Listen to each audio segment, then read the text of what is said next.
Thank you. शुक्रिया। शायद आप ठीक कह रही हैं आंटी, पूरी गलती मेरी भी है। गलती थोड़ी हो या ज्यादा, लेकिन अगर घर टूटने लगे तो हथियार फेंक देने चाहिए, घर को बचा लेना चाहिए। जी। मैं एक माँ हूं, इसलिए माँ बनकर मशवरा दे रही हूं। अगर कभी कभार बीवी का मान और भरम रख लिया जाए तो घर की बुनियादें भी मजबूत हो जाती हैं। ये आप बिल्कुल ठीक कह रही हैं। शायद मुझे इस सिचुएशन को पहले हैंडल कर लेना चाहिए था। था कुछ नहीं होता सिवाय पछतावे के। असल उम्मीद तो है और होगा में होती है, तो फिर मैं कुछ उम्मीद रखूं? आंटी आपका हुक्म सर आंखों पे। अभी मेरी 2-3 मीटिंग्स हैं, मुझे आई थिंक प्रॉब्ली 1-2 घंटे में आई विल बी फ्री, तो उसके बाद मैं आपके घर हाजिर हो जाता हूँ। हाँ बिल्कुल, तुम जहन पे बोझ मत बनाओ। No problem. ऑफिस का काम इत्मीनान से खत्म हो जाए तो फिर आ जाना मेरे घर अपनी घरवाली को लेने।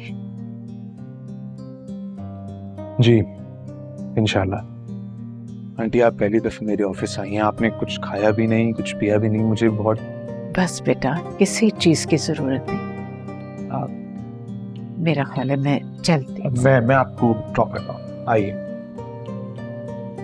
आइए आंटी प्लीज।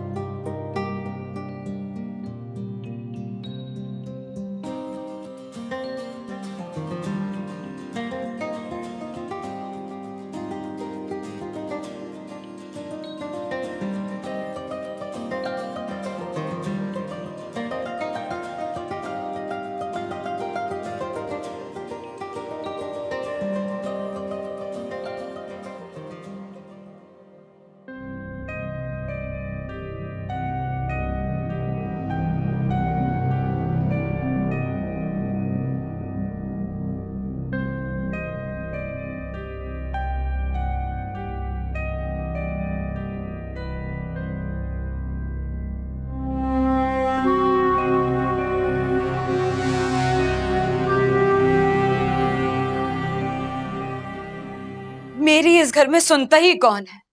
इतना अच्छा रिश्ता आया था, बैठे बिठाए हाथ से निकल गया। अरे टल्ली, बदल लो अपनी इस आदत को। अरे जो चीज छिन जाए, जो वक्त गुजर जाए, उस पे रोना धोना शुरू कर देती हो। ना गुजरती उम्र का दुख जाता है, ना छोटी मोटी कमियां बर्दाश्त करती हो। मन्नान साहब, ये कोई छोटी मोटी कमी नहीं है, बेटी की जिंदगी का सवाल है। अगर असरा इसी तरह घर से दूर रही ना, तो फिर आपकी बेटी भी रिश्ते देखने आने जाने वालों का मुंह ही देखती रहेगी। अम्मी बस भी कर दे। आपने तो असरा की कमी को मेरी बदकिस्मती बना ली है, जिसकी वजह से हर नाकामी मेरी मुंतजर है। भाई ये जिंदगी है, यहाँ बड़े बड़े लोग मंजर से हट जाते हैं, लेकिन ना तो जिंदगी रुकती है और ना जिंदगी के फैसले। अरे ठीक कह रही है हाला, हैं? उसी से कुछ सीख लो और अपने ये छोटे दिमाग पे जोर मत डालो कि कब होगी शादी, कब से रोना धोना डाल रखा है। भाई मेरी बेटी है, कब होगी उसकी शादी, कैसे होगी, तुम ना परेशान हो ना हमें परेशान करो, बस। ठीक है, कर लें अपनी मर्जी, मुझे क्या है। लोग बेटी भी आते हैं ना, तब भी बहू को देखते हैं, मिलना चाहते हैं उससे, ताकि घर गृहस्थी का पता चल जाए। लेकिन यहाँ तो ये आलम है कि दो से बैर करके बैठ गई हैं। अब इसमें मेरी दोस्ती कहाँ से बीच में आ गई अम्मी? वहीं से जहाँ से दोस्ती की जगह हसद और जलन ने ले लिया। बेटा अच्छा इखलाक बहुत काम आता है। देखो कौन कर रहा है अच्छे इखलाक की बातें। अच्छा इखलाक इस घर को ना, इस घर की नाइत्तेफाकी ही ले डूबेगी। यहाँ मुझसे और मेरे किरदार से हटके किसी की नजर किसी और काम पे जाए तो बात बनेगी ना। तुम्हारे मुंह में खाक, नाइत्तेफाकी ले डूबेगी, तुम मुंह में आए बोलते चली जाती है। तू बैठ बेटा आराम से, कोई मसला नहीं।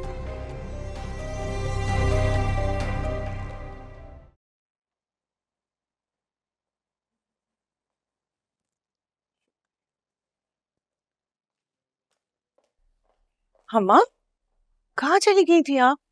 सब खैरियत तो है ना? सब खैरियत है बेटा।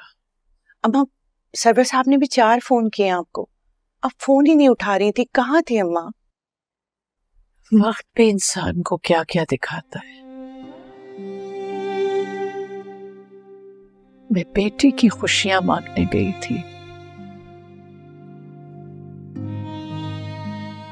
हम माओ को अंगारों पे चलना ही पड़ता है। बस मालिक की मर्जी है कि कब वो इन अंगारों को गुलजार बना दे। अम्मा क्यों गई थी वहां? नहीं जाना चाहिए था आपको।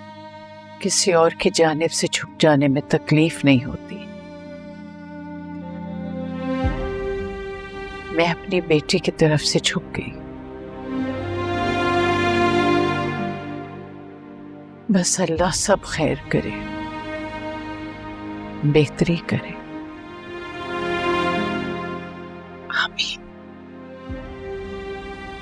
आमीन।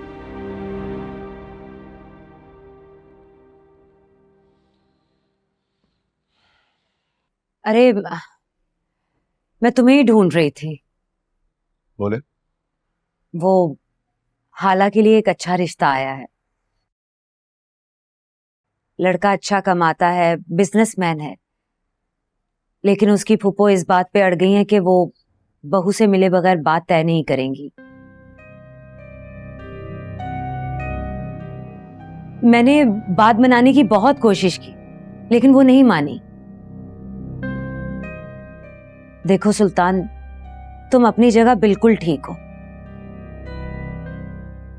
असरा को अपने दायरे से नहीं निकलना चाहिए था, लेकिन कभी कभी इंसान को बड़े फैसले करने पड़ते हैं। इसलिए अपना गुस्सा भुला के बहन के बारे में सोचो।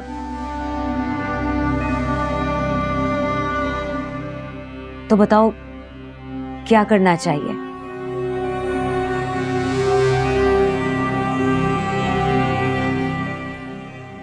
क्या बोलूं? आप लोगों की खातिर, हाला की खातिर कर लेता हूं कॉम्प्रोमाइज एक बार फिर।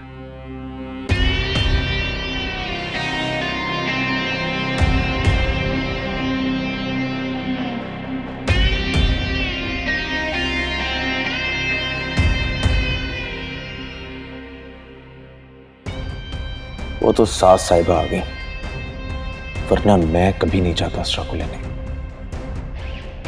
फिर एक नया कॉम्प्रोमाइज करना पड़ेगा आपकी खातिर, इस घर की खातिर। वैसे भी सासू मां ने आके कॉम्प्रोमाइज को बहुत आसान कर दिया है। क्यों ना इस घर पे भी अपने एहसान की धाक बिठाई जाए।